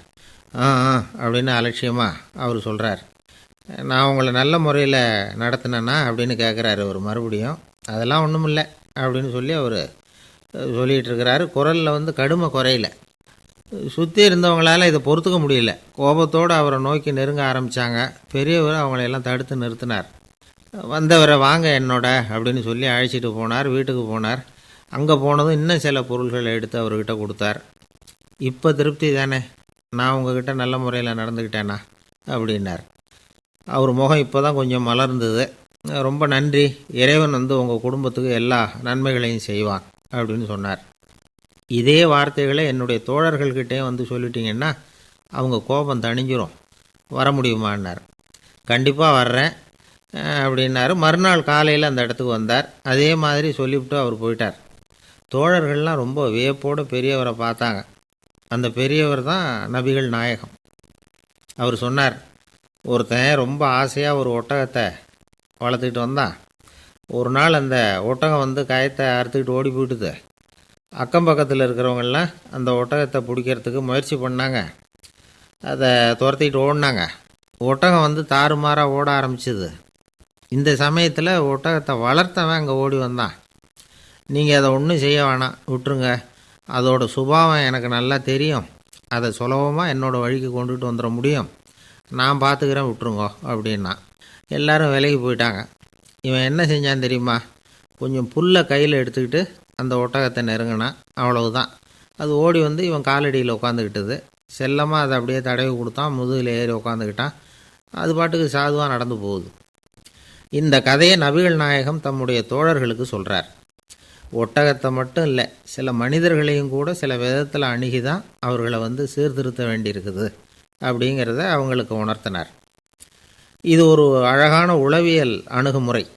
சில குடும்ப தலைவர்கள் கூட இந்த ஒட்டகம் மாதிரி நடந்துக்கிறது உண்டு, அப்புறம் அடங்கி போகிறதும் உண்டு. ஒரு குடும்ப தலைவர் காலையில் எழுந்திரிச்சதுலேருந்து சத்தம் போட்டு கத்திக்கிட்டு இருப்பார். பக்கத்தில் இருந்தவங்கெல்லாம் ஓடி போய் சமாதானம் பண்ணி பார்த்தாங்க. அவர் ஓயறது மாதிரி தெரியல. கடைசியில் அவர் மனைவி வந்தாங்க. நீங்கள் எல்லாம் விலகி போயிடுங்க, அவர் சுபாவம் எனக்கு தெரியும், நான் பார்த்துக்கிறேன் அப்படின்னாங்க. சரின்னு எல்லோரும் போயிட்டாங்க. சாயந்தரமாக வந்து பார்க்குறாங்க, அவர் சத்தம் இல்லாமல் ஒரு மூலையில் உட்காந்துருக்கிறார், ரொம்ப சாதுவாக. ஆச்சரியமாக இருந்தது. என்னம்மா பண்ணீங்கன்னு கேட்டாங்க. அது ஒன்றும் இல்லைங்க, ஒரு வேளை சாப்பாட்டை நிறுத்தினேன், பட்னி போட்டேன், அவ்வளவுதான் அப்படின்னாங்க அந்த அம்மா. ஆசைப்படுறதில்ல தப்பு இல்லை, ஆனால் அந்த ஆசை தேவைக்கு தகுந்த மாதிரி இருக்கணும். தேவைக்கு மீறிய ஆசைகள் இருக்கு பாருங்கள், அது தேவையில்லை. இந்த கருத்தை வலியுறுத்தது மாதிரி ஒரு கதை உண்டு. தேவேந்திரனுக்கு திடீர்னு வீடு கட்டணும்னு ஒரு ஆசை வந்துதான். வீடுன்னா நாம் கட்டுற மாதிரி இல்லை. தேவேந்திரன் வீடுன்னா சும்மாவா? ஒரு பிரம்மாண்டமான அரண்மனை கட்டணும். அது மாதிரி இந்த 3 லோகத்துலேயும் ஒரு அரண்மனை கிடையாது அப்படின்னு எல்லாரும் சொல்லணும். இது அவனோட ஆசை. உடனே தேவ தச்சரான விஸ்வகர்மாவை கூப்பிட்டான், உத்தரவு போட்டான். விஸ்வகர்மா தன்னுடைய உதவியாளர்களை எல்லாம் கூப்பிட்டு ஒன்றா சேர்த்துக்கிட்டார். படாத பாடுபட்டு ஒரு பெரிய அரண்மனையை கட்டி முடித்தார். கட்டி முடிக்க 1000 வருஷம் ஆச்சு. தேவேந்திரன் வந்து பார்க்குறான். அவனுக்கு திருப்தி ஏற்படலை. என்னுடைய அந்தஸ்துக்கு இது ரொம்ப சாதாரணமான கட்டிடம், இதை விட இன்னும் பெருசாக கட்டு அப்படின்னா. தேவ தச்சர் திணறி போயிட்டார். அவரால் அதுக்கு மேலே எதுவும் செய்ய முடியல. என்ன பண்ணுறதுன்னு யோசனை பண்ணார். நேராக நாரதர் காலில் போய் விழுந்தார். நீங்கள் தான் என்னை இந்த பிரச்சனையிலேருந்து காப்பாற்றணும்னார். நாரதர் யோசனை பண்ணார். சரி, கவலைப்படாதேன்னார். நேராக இந்திரன்கிட்ட போனார். இந்திரன் வந்து நாரதரை பார்த்த உடனே வாங்கன்னு கூட்டிகிட்டு போய் அரண்மனையை காட்டினான். இது மாதிரி ஒரு அரண்மனையை நீங்கள் வேறு எங்கேயாவது பார்த்துருக்குறீங்களா அப்படின்னு ரொம்ப பெருமையாக கேட்டான். நான் பார்த்ததில்லை, ஆனால் என்னை விட வயசில் மூத்தவர் மகரிஷி லோமேசர், அவர் ஒரு வேளை பார்த்துருக்கிறாரோ என்னமோ அப்படின்னார். உடனே அவரை மனசில் நினச்சி தியானம் பண்ணினார். அடுத்த கணம் லோமேசர் அங்கே வந்தார்.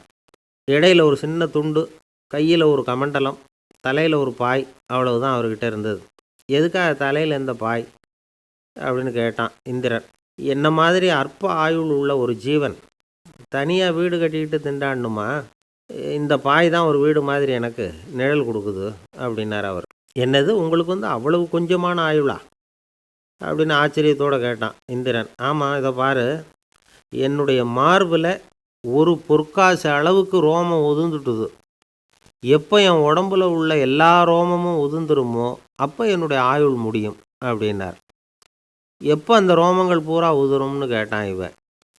ஒரு பிரம்மா மறைஞ்சதும் ஒரு ரோமம் உதிரும். என் உடம்புல உள்ள ரோமங்களின் எண்ணிக்கை எவ்வளவோ அவ்வளவு பிரம்மாக்கள் தோன்றி அவங்க ஆயுள் முடியும் பொழுது என் உடம்புல உள்ள ரோமங்கள் பூரா உதிரும் அப்படின்னார். அப்படின்னா ஒரு பிரம்மாவோட ஆயுள் எவ்வளவு காலம்னு கேட்டான். ஒரு பிரம்மாவுக்கு 100 தேவ வருஷம். ஒவ்வொரு தேவ வருஷத்துக்கும் 365 தேவ நாள். ஒவ்வொரு தேவ நாள்லேயும் ஒன்றை மாதிரி 14 இந்திரர்கள் தோன்றி மறைகிறாங்க அப்படின்னு மகரிஷி லோமேசர் சொல்கிறார். இதை கேட்டதும் இந்திரன் ஆடி போயிட்டான். அவ்வளவு ஆயுள் உள்ள இவரே அற்ப ஆயுள்னு சொல்கிறார். நான் என்னுடைய ஆயுளை பெருசாக நினச்சிக்கிட்டு பிரம்மாண்டமான அரண்மனை கட்டணும்னு ஆசைப்படுறேனே அப்படின்னு நினச்சான். எனக்கு வீடு கட்டின வரைக்கும் போதும்னு விட்டான். அதனால் நாமெல்லாம் நம்முடைய தேவைக்கு தகுந்த மாதிரி ஆசைப்படுறது தான் நியாயம். ஆனால் அப்படியே நடந்துக்கிறோம். மனுஷன் வந்து கடவுளையே ஏமாற்றி காசு வாங்கிறதுக்குள்ள ஆசைப்படுறான். ஒருத்தன் கடவுளை நினச்சி தவம் இருந்தான். கடவுள் நேரில் வந்தார். தேவலோகத்தில் ரூபாய்க்கெல்லாம் என்ன மதிப்புன்னு கேட்டான். அங்கெல்லாம் ரூபாய்ங்கிறது உங்கள் பணத்தில் 1 கோடி ரூபாய்க்கு சமம். அதாவது தேவலோகத்தில் 1 ரூபான்னா இங்கே 1 கோடி ரூபா. அது மாதிரி எங்களுக்கு ஒரு நாளுங்கிறது உங்கள் கணக்கில் 1 கோடி வருஷத்துக்கு சமம் அப்படின்னார் கடவுள். அப்படின்னா எனக்கு நீங்கள் அதிகமாக எதுவும் தர வேணாம், உங்கள் கணக்குப்படி ஒரே 1 ரூபா கொடுங்க, அது போதும்னா இவன் ரொம்ப சாமர்த்தியமாக. கடவுள் யோசனை பண்ணார். அது ஒன்றும் கஷ்டம் இல்லை, 1 ரூபா தானே கேட்குற, கொடுத்துட்றேன். ஆனால் இப்போ வரும்பொழுது நான் எடுத்துக்கிட்டு வரல, எங்கள் கணக்குப்படியே 1 நாள் பொறுத்துக்க பணத்தோடு வந்துடுறேன் அப்படின்னு சொல்லிவிட்டு பறந்து போயிட்டார். ஆஃபீஸை முடிஞ்சு வீட்டுக்கு போகிற சமயத்தில் ஒருத்தர் கடைக்கு போய் ஸ்வீட் வாங்கினார். சரி, வீட்டுக்கு பிள்ளைங்களுக்கு தான் வாங்கிட்டு போகிறார் அப்படின்னு மற்றவங்க நினச்சாங்க. அவர் அப்படி செய்யலை. அந்த இடத்துலையே பொட்டலத்தை பிரித்தார். திருட மாதிரி அப்படியே சுற்றி ஒரு தரம் பார்த்துக்கிட்டார். யாரும் தெரிஞ்சவங்க இல்லைங்கிறத முடிவு பண்ணிவிட்டு அவசரமாக அதை அப்படியே போட்டு முழுகிவிட்டு கையை தொடச்சிக்கிட்டு நல்ல பிள்ளை மாதிரி நடந்து போக ஆரம்பிச்சிட்டார். அவர் யாருன்னா, அவரோட பிரச்சனை வந்து எல்லாருக்கும் தெரியாது, சில பேருக்கு தான் தெரியும். அதாவது அவர் உடம்பில் சர்க்கரை இருக்குதுன்னு டாக்டர் சொல்லிவிட்டாராம். அதனால் வீட்டில் சர்க்கரையே இவர் கண்ணில் காட்டுறதில்ல. அதனால் இவர் யார் கண்ணிலையும் படாமல் இப்படிப்பட்ட வேலைகள்லாம் செய்கிறது வழக்கம். யாருக்கும் தெரியாமல் இப்படி ஸ்வீட்டை வாங்கி சாப்பிட்டுட்டு அவர் பாட்டுக்கு போயிடுறது. இப்படிப்பட்டவங்களுக்கெல்லாம் கொஞ்சம் ஆறுதலான தகவல் இன்றைக்கி. அது என்னென்னா, நாம் சாப்பிட்ற சர்க்கரைக்கும் நம்ம உடம்பில் உள்ள சில கோளாறுகளுக்கும் அப்படி என்ன தான் சம்மந்தம் இருக்குது. இதை பற்றி சமீபத்தில் சில ஆராய்ச்சிகள்லாம் நடந்திருக்குது. ஏன்னா சர்க்கரைன்னாவே விஷம் மாதிரி அதை பார்க்குறவங்களும் சில பேர் உண்டு. சின்ன பிள்ளைங்களுக்கு வயத்தில் பூச்சி உண்டாகிறதுலேருந்து பெரியவங்களுக்கு நீரிழிவு வர்ற வரைக்கும் எல்லாத்துக்கும் சர்க்கரை தான் காரணம்னு சொல்லிகிட்டு இருக்கிறோம். ஆனால் அந்த அளவுக்கு பயப்பட வேண்டிய அவசியம் இல்லை அப்படின்னு சொல்கிறாங்க. சர்க்கரை வியாதி, இருதய நோய், பித்த நீர்ப்பை நோய், இதெல்லாம் வந்து சில நோய்கள்லாம் நாம் சாப்பிட்ற சர்க்கரைக்கும் தொடர்பு இருக்குன்னு நினைக்கிறோம். ஆனால் அப்படி சம்பந்தம் உண்டுங்கிறதுக்கு போதுமான அளவுக்கு ஆதாரம் இல்லை அப்படிங்கிறாங்க ஆராய்ச்சியாளர்கள். ஒரே ஒரு சம்பந்தம் தான் உறுதியாக இருக்குதான். அதுவும் இந்த பல் சிதைவு அப்படின்னு இருக்கு இல்லையா, அந்த சர்க்கரை சாப்பிட்றதுக்கும் இந்த பல் சிதைவுக்கும் சம்மந்தம் இருக்குது அப்படிங்கிறத மட்டும் உறுதியாக சொல்கிறாங்க. சர்க்கரைன்னா நாம் சாப்பிட்ற ஜீனி மட்டும் இல்லை, பழம், காய்கறி, பால், தேன், இப்படி எல்லாத்துலேயும் அது இருக்குது. கேரட்டு கொடுக்குற சத்தில் 88% சர்க்கரை, ஆப்பிள் கொடுக்குற சக்தியில் 95% சர்க்கரை. இது ஜீனி சர்க்கரை, இது ஆப்பிள் சர்க்கரை அப்படிங்கிற வித்தியாசம்லாம் உடம்புக்கு கிடையாது. ரெண்டுமே உடனடியாக சக்தி கொடுக்குது. ஒரு ஸ்பூன் சர்க்கரையில் 16 கலோரி தான் சத்து இருக்குது. அதிகமாக சர்க்கரை சாப்பிட்டா நீரிழிவு வந்துருங்கிறது தப்பான ஒரு அபிப்பிராயம். டயபெட்டிஸுங்கிறது ஒரு மெட்டபாலிக் டிஸார்டர், அவ்வளவுதான். அதாவது நாம் சாப்பிட்ற சர்க்கரையை நம்ம உடம்பு திறமையாக உபயோகப்படுத்திக்க முடியல அப்படின்னு அர்த்தம். அதனால தான் அதிகமாக இனிப்பு வேணாம்னு சொல்கிறோம். ஏற்கனவே உடம்பால் முடியாத ஒன்றை மறுபடியும் அது தலையில் சுமத்தி அதிகமாக வேலை வாங்க வேணாமே அப்படிங்கிறதுக்காக தான். ஆகாரத்தில் அதிகமாக சர்க்கரை இருந்தால் அதனால் உடனே சர்க்கரை வியாதி வந்துடும்ங்கிறதுக்கு விஞ்ஞான ரீதியாக போதுமான ஆதாரம் இல்லை. அதனால் எப்போவாவது அதிகமாக ஸ்வீட்டு சாப்பிட்டுட்டா ஐயோ அதிகமாக சாப்பிட்டோமோ என்ன பண்ண போகுது தெரியலையே அப்படின்னு நினச்சி மனசை போட்டு குழப்பிக்க வேண்டியதில்லை. பொதுவாக எதுவுமே அதிகமாக வேண்டாம், எல்லாம் சீராக இருந்தால் போதும். நீரிழிவுங்கிறது புதுசாக வந்துட்ட ஒரு நோய் இல்லை, ரொம்ப காலமாகவே இருக்கிற ஒன்று தான். நம்ம முன்னோர்கள் இதை மதுமேகம் அப்படின்னு சொல்லுவாங்க. அதை கட்டுப்படுத்துறதுக்கு அவங்களே சில வழிமுறையை சொல்லி வச்சுருக்கிறாங்க. அது என்னென்னா வேறு ஒன்றும் இல்லை, இந்த பாவக்காய், முள்ளங்கி, அருகம்புல், அவ்வளவுதான். வெள்ளை முள்ளங்கி இருக்குல்ல, அதை வாரத்துக்கு 3 நாள் சாப்பிட்டுக்கிட்டு வாங்க. நூலுக்கோல் ரொம்ப நல்லது. இல்லைன்னா முள்ளங்கி சாறு 1 ounce சாப்பிட்டுட்டு வரலாம். ரத்தத்தில் சேர்கிற சர்க்கரை அளவு இதெல்லாம் கட்டுப்படுத்துது. சிறுநீரில் காணப்படுகிற சர்க்கரை அளவையும் சமநிலைப்படுத்துது. தினமும் ஆகாரத்தில் கோதுமை, கேழ்வரகு, வெந்தயம், கருவேப்பிலை, சோயாபீன்ஸ் எது கிடைக்குதோ சேர்த்துக்கலாம். இப்படிலாம் செஞ்சுக்கிட்டு வந்தால் அப்புறம் வீட்டுக்கு தெரியாமல் கடையில் போய் நின்றுக்கிட்டு ஸ்வீட் வாங்கி திருட்டுத்தனமாக சாப்பிட வேண்டிய அவசியமே உங்களுக்கு வராது. 2 ஆசாமிகள் கடற்கரையில் உட்காந்து சாவகாசமாக பேசிக்கிட்டு இருந்தாங்களாம். ஒருத்தர் சொன்னார், இன்னொருத்தருக்கு தெரியாமல் ஸ்வீட்டு சாப்பிட்றதே எப்பவும் இடைஞ்சல் தான் சார். நேற்றுக்கு பாருங்கள் அப்படி தான் சாப்பிட்டுக்கிட்டு இருந்தேன், வீட்டுக்காரி கண்ணில் போட்டுவிட்டுதோ, அதுக்கப்புறம் ஒரே ரகலையாக போச்சு அப்படின்னாராம். எனக்கு கூட அப்படி தான் சார் ஆகிட்டுது, ஒரே ரகலை அப்படின்னாராம் இன்னொருத்தர். நீங்கள் சாப்பிட்டதும் உங்கள் வீட்டுக்காரங்க கண்ணில் போட்டுவிட்டுதா சார் அப்படின்னு கேட்டிருக்கார் இவர்.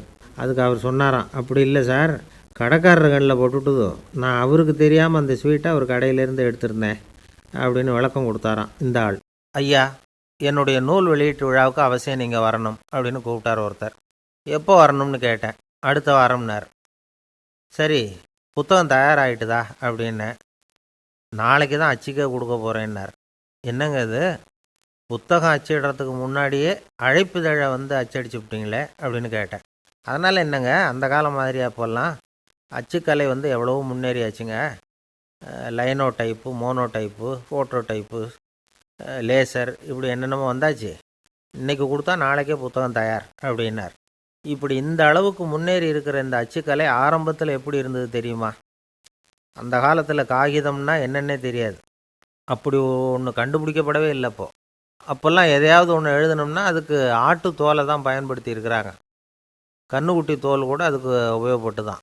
ஐரோப்பாவில் இருந்த பாதிரியார்கள் தோலில் எழுதப்பட்ட புத்தகத்தை தயாரிக்கிறதுல ரொம்ப கெட்டிக்காரங்களாம். எகிப்து, அப்புறம் மத்திய தரைக்கடல் ஓரத்தில் உள்ள நாடுகள், இங்கெல்லாம் தோல் தான் எழுதுபொருளாக பயன்பட்டு வந்திருக்குது. ஆனால் நம்ம நாட்டில் ஓலைச்சுவடிகளை எழுத்துக்கு பயன்படுத்தியிருக்கிறாங்க. எழுதுறதுக்கு தோலை பயன்படுத்தினவங்க பிறகு பேப்பரைஸ் அப்படிங்கிற கோரை புல்லை அதுக்கு பயன்படுத்தினாங்களாம். இதெல்லாம் அப்படி கொஞ்சம் கொஞ்சமாக கண்டுபிடிச்சிட்டு வந்திருக்கிறாங்க. அந்த புல்லை கச்சிதமாக நறுக்க வேண்டியது, நல்லா பதப்படுத்த வேண்டியது, அதுக்கப்புறம் அதில் எழுத வேண்டியது, அவ்வளவுதான். பேப்பருங்கிற சொல்லே இந்த பேப்பைரஸ் அப்படிங்கிறதுலேருந்து வந்தது தான். அதுக்கப்புறம் தான் காகிதம் வந்தது. இதை முதல்ல சீன நாட்டில் தான் கண்டுபிடிச்சாங்க. அது வந்த பிறகு அச்சு எந்திரம் கண்டுபிடிக்க வேண்டிய அவசியம் ஏற்பட்டது. அதை கண்டுபிடிச்சவர் ஜெர்மானிய அறிவியல் அறிஞர் ஜான் கூட்டன்பர்க். அச்சுக்கலைக்கு அடித்தளம் அமைச்சவர் அவர் தான். ஜெர்மனியில் மெயின்ஸ் அப்படிங்கிற ஊரில் 1399 பிறந்தார். அவரோட மாமன் ஒருத்தர் உலோக வேலையில் வல்லவர். அவர்கிட்ட இந்த வேலையை கற்றுக்கிட்டார். அதோட வைர கற்களை பட்டை தீட்டுறதுலேயும் ரொம்ப தேர்ச்சி பெற்றிருந்தார். இளம் வயசுலேயே சும்மா இருக்க மாட்டாராம், எதை செஞ்சாலும் அதை திறமையாக செய்வாராம். அவர் தான் முதல்ல மர அச்சு எழுத்துக்களை உருவாக்கினார். அது மேலே மை தடவி பிரதிகள் எடுத்தார். அதுக்கப்புறம் உலோக எழுத்துக்கள், முதல்ல காரியம், அப்புறம் இரும்பு, அப்புறம் கலப்பு உலோகம், பிறகு அச்சடிக்கிறதுக்கு எந்திரம் ஒன்றையும் உருவாக்கினார். முதல்ல பைபிள் அச்சடித்தார். 1468 அவர் இறந்து போனார். 16ஆம் நூற்றாண்டில் மேலை நாடுகளிலிருந்து மர எழுத்துக்களை கொண்டுக்கிட்டு வந்து தமிழ்நாட்டில் கிறிஸ்துவ நூல்களை அச்சிட்டாங்க. அப்போல்லாம் அச்சகங்கள் போதிய அளவுக்கு இங்கே இல்லை. அதுக்கு என்ன காரணம்னா, இந்தியர்கள் அச்சகங்களை நடத்தக்கூடாது அப்படின்னு சட்டம். 1835 வரைக்கும் அந்த சட்டம் நடைமுறையில் இருந்தது. இந்த நிலைமையில் அங்கேயும் இங்கேயுமா 1-2 அச்சகங்கள் ஆரம்பமாச்சு. 1713 தரங்கம்பாடியில் லூத்தரன் மிஷன் அச்சகம், அதே ஆண்டில் சென்னையில் எஸ்பிசிகே அச்சகம். இது ரெண்டும் தான் இந்தியாவில் முதல்ல தொடங்கப்பட்ட அச்சகங்கள். ஆட்டுத்தோல்லையும் ஓலைச்சுவடியிலையும் எழுதப்பட்ட எழுத்துக்கள் இன்றைக்கி எங்கேயோ போயிடுது. ஆனால் நம்ம ஊரில் எழுத்தாளர்கள் நிலைமை தான் ஒன்றும் சொல்லிக்கிறது மாதிரி இல்லை. நம்ம ஆள் ஒருத்தர் சொன்னார், சார், நான் சொந்தத்தில் ஒரு அச்சாஃபீஸ் வச்சுருந்தேன், இப்போவும் வச்சுருக்கிறேன். அதனால் என்னுடைய படைப்புகளை புத்தகமாக வெளியிடுறதில் எனக்கு ஒன்றும் கஷ்டம் இல்லை. வருஷத்துக்கு ஒரு புத்தகம் எழுதி வெளியிட்டுருவேன். 15 வருஷமாக இலக்கிய உலகத்துக்கு இப்படி சேவை செஞ்சுக்கிட்டு வர்றேன். ஆனால் இந்த வருஷம்தான் வாசகர்கள் எனக்கு பாராட்டு விழா நடத்தியிருக்கிறாங்க அப்படின்னார். இந்த வருஷம் அப்படி என்ன விசேஷம் அப்படின்னு கேட்டோம். இந்த வருஷம்தான் நான் எந்த புத்தகம் எழுதி வெளியிடாமல் இருந்தேன், அதுக்காகத்தான் எனக்கு இந்த பாராட்டு விழா அப்படின்னார். அந்த காலத்தில் அண்ணாமலை ரெட்டியார்னு ஒருத்தர் இருந்தார். அவர் வெங்கனூர் அப்படிங்கிற கிராமத்தில் இருந்தார். அங்கேருந்து விருத்தாசலம் கோவிலுக்கு தவறாமல் போயிட்டு வந்துக்கிட்டு இருந்தார். இடையில் வெள்ளாறு, அதில் ஒரு சமயம் வெள்ளம் வந்துட்டுது. இவரால் போக முடியல.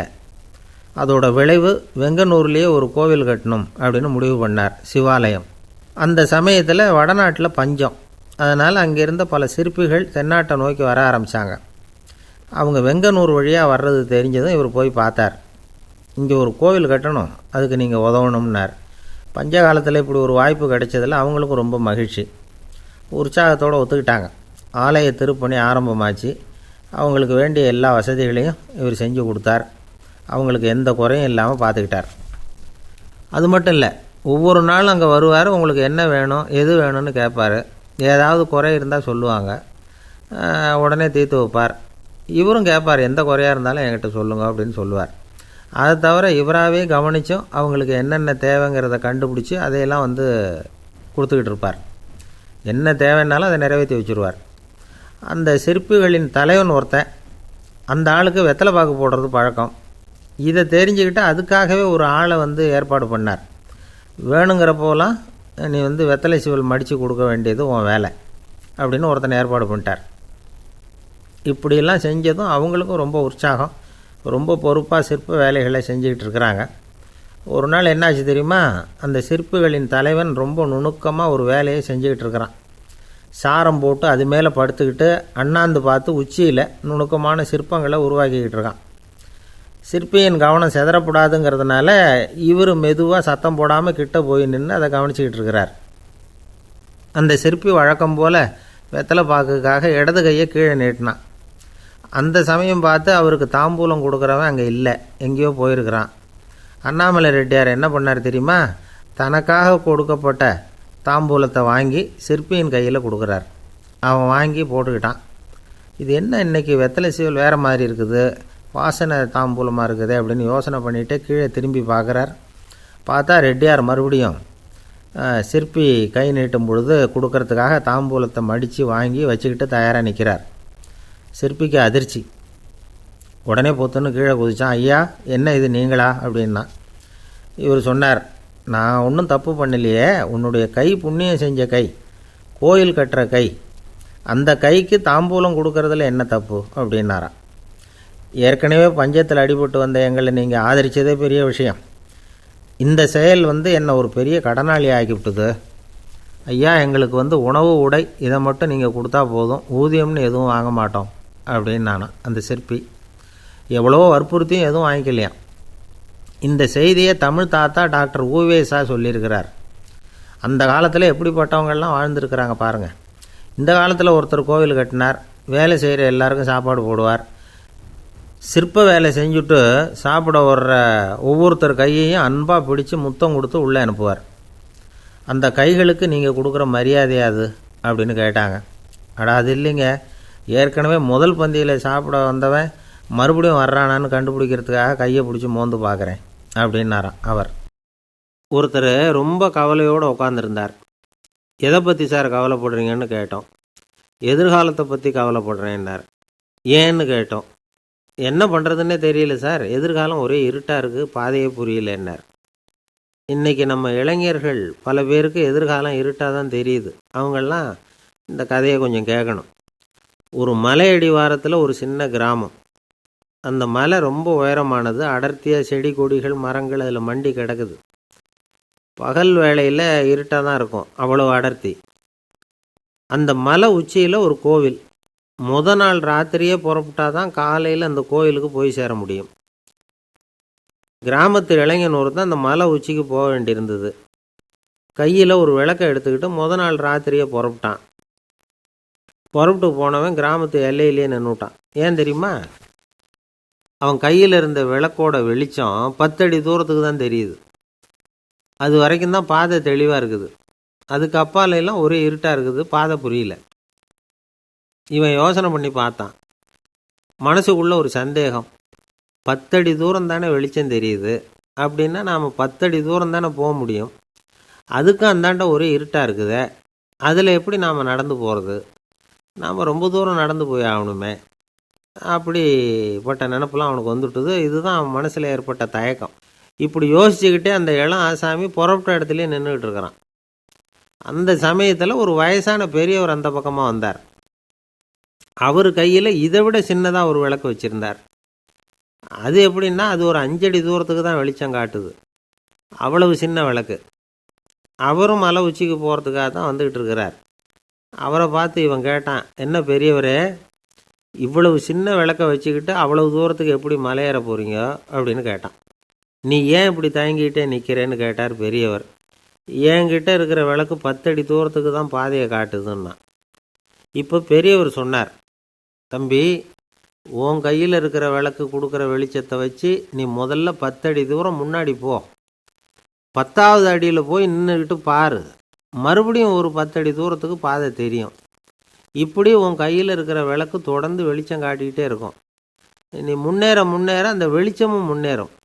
அதனால் எத்தனை கிலோமீட்டர் தூரம் வேணும்னாலும் நீ இந்த 10 அடி தூரம் வெளிச்சத்தை வச்சுக்கிட்டே நீ போயிடலாம், புறப்படு அப்படின்னார்.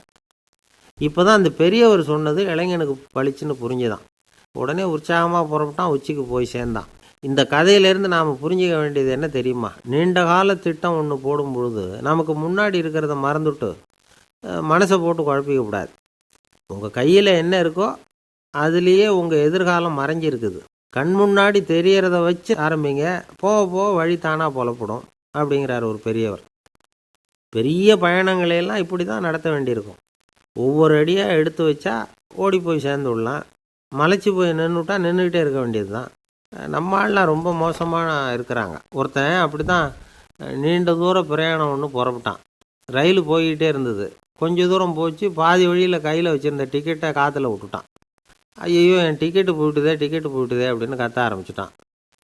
பக்கத்தில் இருந்த பெரியவர் அவனை பார்த்து பரிதாபப்பட்டு, கவலைப்படாத தம்பி, போனால் போகுது, வேறு டிக்கெட் வாங்கிக்கலாம் அப்படின்னு ஆறுதல் சொன்னார். அதுக்கு அவன் சொல்கிறான், சார், நான் அதுக்காக அழலை, அந்த டிக்கெட்டு கிடைச்சா தானே நான் எந்த ஊருக்கு போகணுங்கிறது எனக்கு தெரியும் அப்படிங்கிறான். அம்மாக்காரங்களுக்கு அடிக்கடி ஏற்படுற கவலை ஒன்று உண்டு. அதாவது குழந்தை சரியாக சாப்பிட மாட்டேங்குதே அப்படிங்கிற கவலை. இவங்கெல்லாம் ஒரு விஷயத்தை நல்லா புரிஞ்சுக்கணும். குழந்தைகள்ங்கிறவங்க பெரியவங்க மாதிரி இல்லை. அவங்க கடிகாரத்தில் மணியை பார்த்துட்டு சாப்பிட்றதுக்கு உட்கார்ற ரகம் கிடையாது. பசிச்சா சாப்பிடுவாங்க, இல்லைன்னா விளையாடுவாங்க, அல்லது தூங்குவாங்க. அது புரியாமல் அவங்கள கட்டாயப்படுத்தி அல்லது மிரட்டி சாப்பிட வைக்கிறது ரொம்ப தப்பு. ஒரு 8 மாத குழந்தைக்கு 3 மணி நேரத்துக்கு ஒரு தடவை பசிக்கும். அந்த நேரம் பார்த்து சாப்பாடு கொடுத்தா அடம் பண்ணாமல் அது பாட்டுக்கு சாப்பிட்ருவோம். அதே குழந்தைக்கு 1 வயசு ஆகிறப்போ 4 மணி நேரத்துக்கு ஒரு தடவை பசிக்கும். இந்த வயசில் இயற்கையாகவே பசி குறைஞ்சிருக்கும். அது புரியாமல் என் குழந்தை முன்னாடி மாதிரி இப்போ சரியாக சாப்பிட மாட்டேங்கிறான் அப்படின்னு சில பேர் டாக்டர்கிட்ட போய் சொல்லிக்கிட்டு இருப்பாங்க. இன்னொரு விஷயம், ஒரு குழந்தைக்கு வயசு அதிகமாகிற வேகத்துக்கு உடம்பு எடையும் அதிகமாகிக்கிட்டே போகாது. உடம்பு எடை அதிகமாகிற வேகம் குறைஞ்சிக்கிட்டே வரும். 6 மாத குழந்தைக்கு ஒரு வாரத்தில் 150 கிராம் எடை கூடும். ஒரு வயசில் வாரத்துக்கு 71 கிராம் எடை கூடும். இது புரியாமல் அதிகமாக சாப்பாட்டை கொடுத்து குழந்தைய கஷ்டப்படுத்தக்கூடாது. ஏன்னா அளவுக்கு மீறின உணவு அஜீரணத்தை உண்டு பண்ணிவிடும். குழந்தைக்கு ஒரு தட்டில் கொஞ்சமாக ஆகாரத்தை வச்சு கொண்டுகிட்டு போய் கொடுக்கணும். மலை மாதிரி குவிச்சு வச்சா அதை பார்த்ததுமே பசி அடங்கி போயிடும். அடித்து மிரட்டி பயமுறுத்தி குழந்தைய சாப்பிட வைக்கிற பழக்கம் இருக்குது பாருங்கள், அதுக்கு ஃபுட் ஃபோர்ஸிங் அப்படின்னு பேர். இப்படி பண்ணுனா குழந்தைக்கு சாப்பாட்டில் விருப்பம் குறைஞ்சிரும், அதை கண்டாவே வெறுக்க ஆரம்பிச்சிடும். அது மாதிரி உளம் சார்ந்த பசி குறைவு, சைக்கோஜெனிக் அனோரெக்சியா, அது ஏற்படுமா. சாப்பாடுங்கிறதே ஒரு தண்டனை மாதிரி தோணும். குழந்தைகளுக்கு பிடிச்ச மாதிரியான ஆகாரத்தை கொடுக்கணும். சத்து அதிகம் இருக்குங்கிறதுக்காக அதுக்கு பிடிக்காத ஆகாரத்தை கொடுத்து கட்டாயப்படுத்தக்கூடாது. குழந்தைகளுக்கு 2 வயசு ஆகிறப்போ இயற்கையாகவே எதிர்மறை குணம் உண்டாகும். அதாவது அந்த எதிர்மறையாக பேசுகிறது. இது மாதிரி சமயங்களில் நாம் என்ன சொல்கிறோமோ அதுக்கு நேர்மாறாக நடந்துக்கும். ஏட்டிக்கு போட்டி. சாப்பிட சொன்னால் விளையாட போகும், விளையாட சொன்னால் சாப்பாடு கேட்கும். இதை புரிஞ்சுக்கிட்டு நடந்துக்கணும். குழந்தை சொன்ன பேச்சை கேட்கலேன்னு கோவப்படக்கூடாது. குழந்தை வளர வளர பிடிவாத குணம் வர்றது சகஜம். கேட்டதை வாங்கி கொடுத்தா தான் சாப்பிடுவேன் அப்படின்னு பிடிவாதம் பண்ணும். வாங்கி கொடுத்துடுறது தான் உத்தமம். நீங்களும் அதுக்கிட்ட பிடிவாதம் பண்ணிகிட்டு இருக்கக்கூடாது. ஏன்னா கேட்டது கிடைக்கலையேங்கிற ஏமாற்றம் கூட குழந்தையோட பசியை குறைச்சிரும். கேட்டது கிடைச்சிட்டா பசி அதிகமாகும், கொடுத்ததை மலமலன்னு சாப்பிட்றோம். குழந்தைகளுக்கு கண்ட நேரத்தில் சாப்பிட்றதுக்கு எதையாவது வாங்கி கொடுத்துக்கிட்டு இருந்தால் சாப்பாட்டு நேரத்தில் சாப்பிடாமல் அடம் பண்ண ஆரம்பிச்சிடும். பள்ளிக்கூடம் போகிற பிள்ளைங்க காலை உணவை சரியாக சாப்பிட மாட்டாங்க. அச்சம், அவசரம், பரபரப்பு இதெல்லாம் தான் காரணம். பள்ளிக்கு புறப்படுறதுக்கு ஒரு 3/4 மணி நேரத்துக்கு முன்னாடியே சாப்பாடு போட்டுருங்க, அது சரியாக போடும். படிக்கிற குழந்தைகள் உடல் சோர்வு, மனச்சோர்வு இது காரணமாக கூட சாப்பிட மறுக்கிறது உண்டு. இப்போ உதாரணமாக சாயந்தரம் விளையாடி விட்டு வீட்டுக்கு வந்ததும் சாப்பிட சொன்னால் வேணாம்பாங்க. இது உடல் சோர்வு. ரொம்ப நேரம் வீட்டு பாடங்களை செஞ்சு முடித்த கையோடு சாப்பிட சொன்னாலும் அவங்களால சரியாக சாப்பிட முடியாது. இது உளச்சோர்வு, அதாவது மனச்சோர்வு. இதை தவிர குழந்தைகளுக்கு உடல்நலக் குறைவு ஏற்பட்டால் கூட சாப்பிட மறுக்கிறது உண்டு. சில மருந்து மாத்திரைகள் கூட பசியை குறைச்சிரும். அதனால் சரியாக தெரிஞ்சுக்கிட்டு குழந்தைகளை சாப்பிட வைக்கணும். அது புரியாமல் கையில் சாப்பாட்டு தட்டை வச்சுக்கிட்டு குழந்தைகளை விரட்டிக்கிட்டு அலையக்கூடாது. ஒரு சின்ன பையன் சொன்னான், எங்கள் அம்மா சாப்பாடு போடுறது தெரிஞ்சால் நான் உடனே வீட்டை விட்டு வெளியில் ஓடி போடுவேன் அப்படின்னா. ஏன் அப்படி பண்ணுறேன்னு கேட்டோம். எங்கள் அப்பா கூட அது மாதிரி தான் சார் பண்ணுவார் அப்படிங்கிறான்.